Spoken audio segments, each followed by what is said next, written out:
الحمد لله نحمده ونستعينه ونستغفره ونؤمن به ونتوكل عليه ونعوذ بالله من شرور أنفسنا ومن سيئات أعمالنا من يهده الله فلا مضل له ومن يضلل فلا هادي له ونشهد أن لا إله إلا الله وحده لا شريك له ونشهد أن سيدنا وسندنا وحبيبنا ومولانا محمدا عبده ورسوله صلى الله تعالى عليه وعلى آله وأصحابه وبارك وسلم تسليما كثيرا أما بعد فأعوذ بالله من الشيطان الرجيم بسم الله الرحمن الرحيم إن عدة الشهور عند الله 12 شهرا في كتاب الله يوم خلق السماوات والأرض منها 4 حرم ذلك الدين القيم فلا تظلموا فيهن أنفسكم وقاتلوا المشركين كافة كما يقاتلونكم كافة واعلموا أن الله مع المتقين آمنت بالله صدق الله العلي العظيم وصدق رسوله النبي الكريم ونحن على ذلك من الشاهدين والشاكرين والحمد لله رب العالمين سبحانك لا علم لنا إلا ما علمتنا إنك أنت العليم الحكيم سبحانك لا فهم لنا إلا ما فهمتنا إنك أنت الجواد الكريم اللهم صل على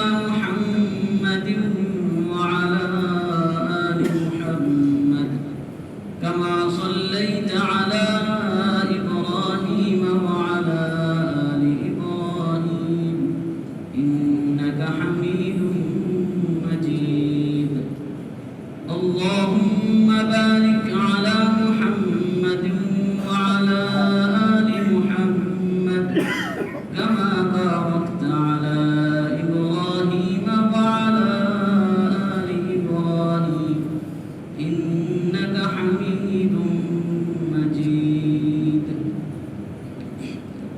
محترم حاضرين মহান রব্বুল আলামিনের দরবারে লাখ শুকরিয়া যিনি আমাদেরকে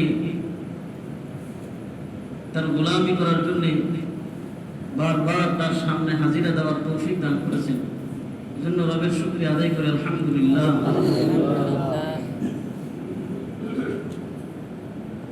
বান্দা কোনো নেক কাজ তখনই করতে পারে যখন বান্দাকে আল্লাহ তাআলা তৌফিক দেন আল্লাহর তৌফিক ছাড়া বান্দা কোনো কাজ করতে পারে না জন্য যখনই কোনো ভালো কাজ করার সুযোগ আসে করতে পারি তখনই রবের শুকরিয়া আদায় করা সেরাও আমাকে ভালো কাজ করার সুযোগ দিয়েছেন এটা নিজের গর্ব অহংকারের কিছু না যে আমি আমার শক্তি বলেই করতে পেরেছি আমার এই ক্ষমতা ছিল তাই পেরেছি তার এই ক্ষমতা নাই সে করতে পারে না এরকম না রবের দয়া হয়েছে আমার উপর রব অনুগ্রহ করেছেন তৌফিক দিয়েছেন তাই আমি এই কাজ করার সুযোগ পেয়েছি নেক কাজ করতে পেরেছি এইভাবে রবের শুকরিয়া আদায় করি আমি সূরা তাওবা 36 নম্বর আয়াত তেলাওয়াত করেছি যদি আল্লাহ তৌফিক দেন কিছু আলোচনা করব ইনশাআল্লাহ আমরা যে সময়টা অতিবাহিত করছি যে মাসটা আমাদের চলছে সেটা আরবি মাস মুহররম মাসকে বলা হয়। এই মুহররম মাসের, এটা আরবি মাসের প্রথম মাস।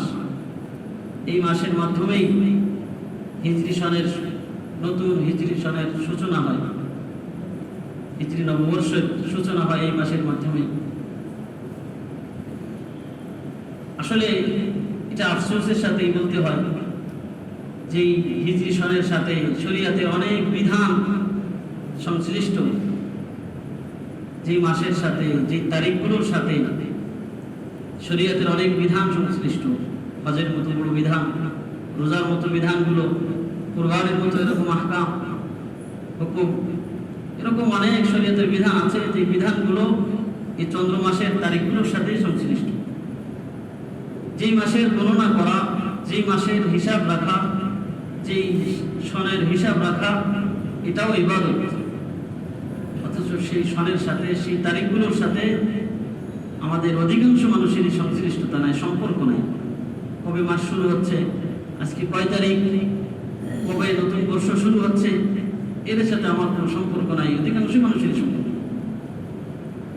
অথচ আজকে যদি বাংলা নববর্ষ শুরু হতো, ইংরেজি নববর্ষ সময় হতো, তখন জানা যেত, অধিকাংশই মানুষ জানে যে কবে নববর্ষ, এর জন্য কি প্রস্তুতি, কি করতে হবে, অনেক আগে থেকে আয়োজন শুরু হয়ে যাবে।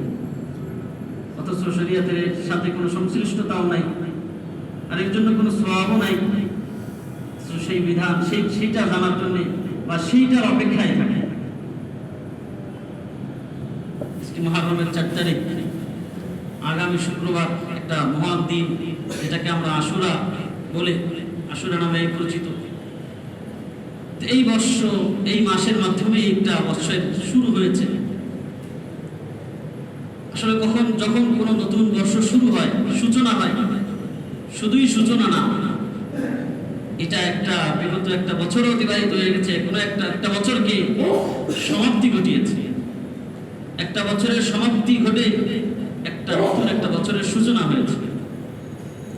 এই জন্য এখানে বিবেচনা দুইটা বিষয়ের, একটা হলো বিগত একটা বছরের, আর সামনে একটা বছরের বিবেচনা। এখানে দুইটা বিষয়, আমার থেকে এই মাত্র একটা বছর অতিবাহিত হয়ে গেল, আবার নতুন একটা বছরের দিকে আমি পা দিয়েছি।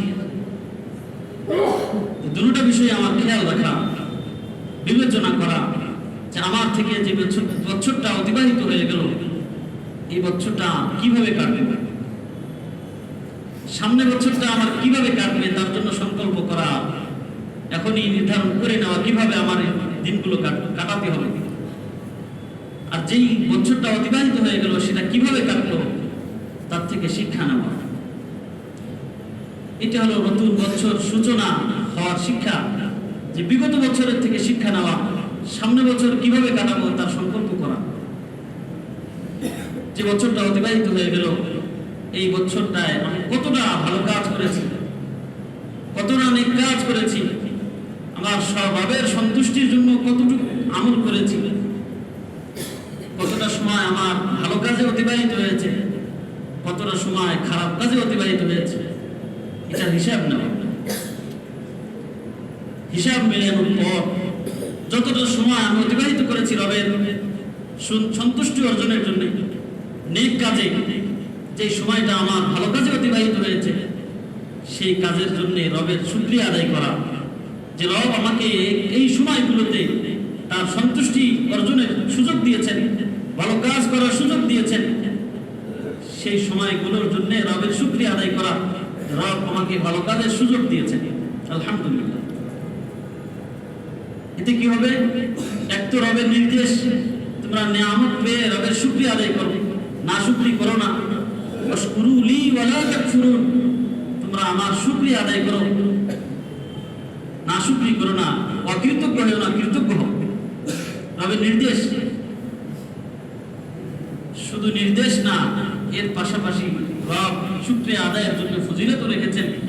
যখন বান্দা আল্লাহর নিয়ামত পেয়ে তার শুকরিয়া আদায় করে, তখন রব সেই নিয়ামতকে বাড়ায় দেয়।